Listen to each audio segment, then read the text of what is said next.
stinging nettle leaf tea can help reduce bacterial infections. You may have come across stinging nettles at a farmer's market. Who could blame you for passing on the plant?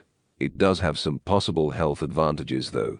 The leaves and stems of the stinging nettle plant are used to make this tea, which is used as a natural cure for a variety of diseases. Urtica dioica is the scientific name for the stinging nettle, which is a perennial flowering plant. Northern Africa, as well as the United States, Canada, Europe, and Asia, are home to this species. This plant frequently returns to the same spot from the previous year. It is used to treat a variety of ailments. Its leaves, in fact, have a wide range of medicinal characteristics and are extremely beneficial. The leaves are sometimes eaten as a cooked vegetable. Its leaves are a rich supply of minerals such as cobalt, chromium, iron, calcium, zinc, magnesium, copper, and silicon, as well as a high source of chlorophyll.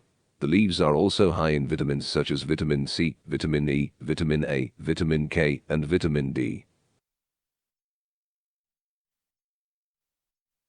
Nettle tea, which is produced from the plant's leaves, has a wide range of health advantages. This plant also contains a significant number of anti-inflammatory compounds that are beneficial to cytokines, which is the most important aspect of the inflammatory process.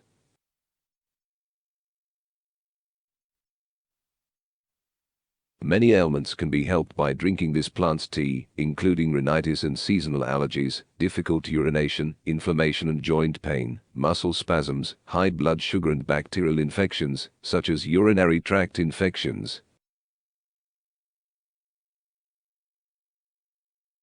Nettle tea can help with a variety of stomach ailments such as nausea, colitis, acid reflux, and gas, which are examples of digestive issues. In addition, the tea will lessen the demand for nighttime urination. However, scientific research into nettle tea is limited. Most studies focus on dried nettle leaves or nettle tinctures.